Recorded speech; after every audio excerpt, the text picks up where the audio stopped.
Hi everyone, welcome to today's tutorial, and in this video I will be covering two tools today which are extremely similar to each other, but the way you use them is a little different. So the first one that I'll be covering today is called, it's right here, the healing brush tool. Now what the healing brush tool will do is that it will help you to remove any type of unwanted things or unwanted objects from your image, right? So as you can see that I have this image of this engraving right over here, and for example I do not want this engraving on my image, right?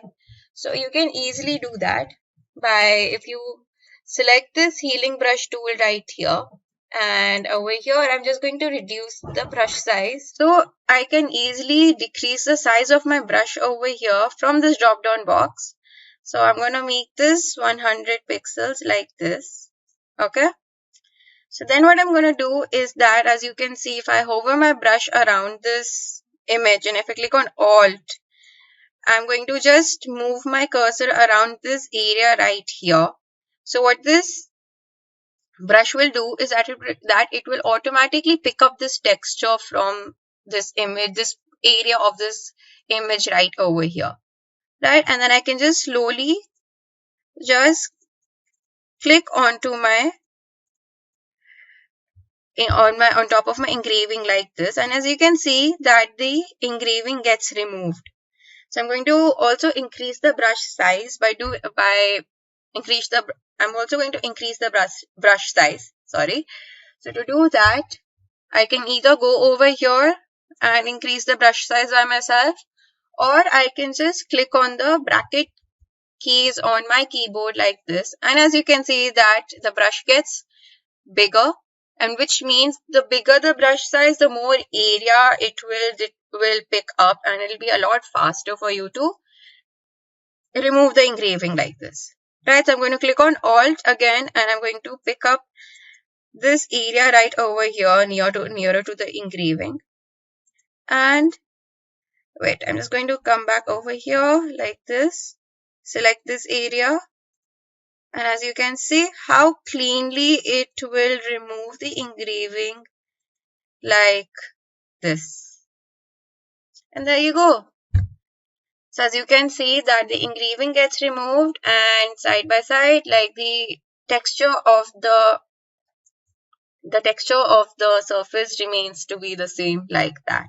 So I'm going to undo everything, and I'm going to show you the same effect but with a different brush, right? So the other brush that I will be showing you today in this tutorial is the spot healing brush tool.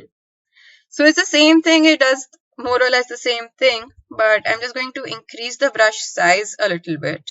Click on Alt. So as you can see that if I click on Alt, this pop-up box comes up which says that the spot healing brush tool automatically samples pixels to the correct spot with one step, right? So if I select, right, so it automatically detects everything. So I can just like decrease the brush size a little bit and just brush it over my engraving like that. And as you can see that it does get removed to quite an extent like this. Right, so it does get removed, but the only drawback over here is that the texture gets a little bit changed. Right, so you can also play around with the hardness as well and see if it works. Yeah, so that's the only drawback over here, that it does get removed, but it does hamper the background a little bit like that. But it does the same job as the other tool as well. So this was the two tools that I wanted to cover in this tutorial, so that in case if you want to remove any unwanted item or unwanted object from your image, you can easily do that by coming over here. Right, so you'll see these two tools right here, the spot healing brush tool and the healing brush tool. So for us designers, the majority of the times we use the healing brush tool to remove any unwanted items or objects as well. So that's it. So I have covered these two tools today in this video, and I hope you found this video to be useful. So thank you for watching and stay tuned for more.